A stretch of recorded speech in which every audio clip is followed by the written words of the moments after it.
Arkadaşlar merhaba. Bu videomuzda sizlere notebook bir bilgisayardaki şişmiş bataryaların sebebi nedir?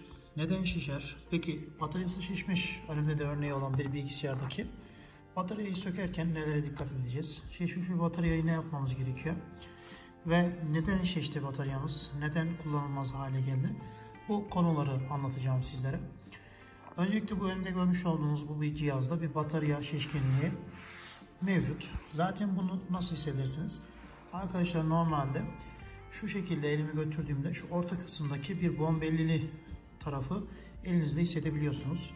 Ayrıca bilgisayarımızın kapağını kapattığımızda ya da kapağının şu şekilde artık yavaş yavaş yukarıya doğru zorlanarak çıkmaya başladığını hissedebilirsiniz.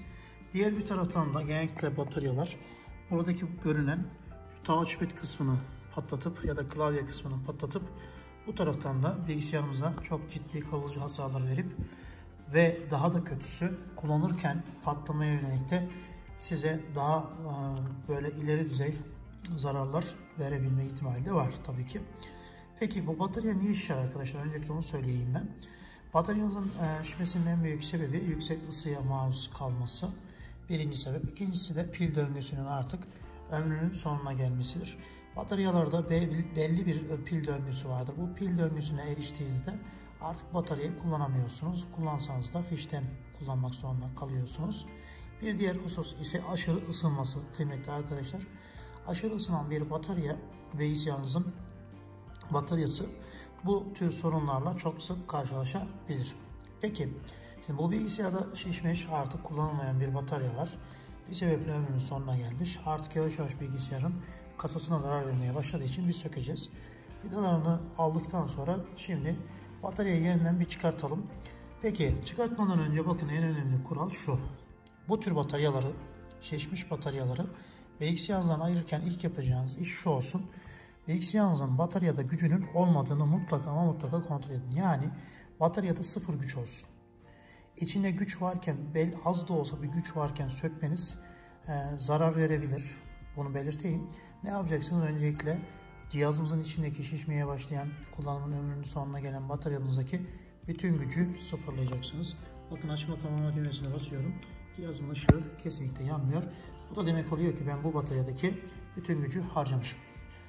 Şartları oluşturdum. Bataryadaki bütün gücü oluşturduktan sonra şimdi gelelim bataryamızın son halini ilk defa açalım. Bakalım ve içeriden daha yakından baktığımızda şişkinlik oranı ne durumda bir inceleyelim. Arkadaşlar görmüş olduğunuz gibi az önceki bilgisayarımızın içini açtıktan sonra bataryanın durumunu görebiliyorsunuz. Şişkinlik oranını bakın görmüş olduğunuz gibi bilgisayarımız artık yavaş yavaş bataryası neredeyse kasayı çatlatır hale getirmiş. Bu bataryayı sökerken kıymetli arkadaşlar içindeki gücü tamamen boşaltıyorsunuz. Bir, delici sivri aletlerle kesinlikle müdahale etmiyorsunuz. Bu iki. Bunu söktükten sonra kıymetli arkadaşlar bataryayı düşürmemeye çalışın. Yere atmayın. Uygun bir şekilde geri dönüşüm kutularına iletip bu bataryanın doğayla, toprakla buluşmaması gerekiyor. Çok zarar veriyor çünkü. Sökerken ne yapacaktık? Tekrar anlattım.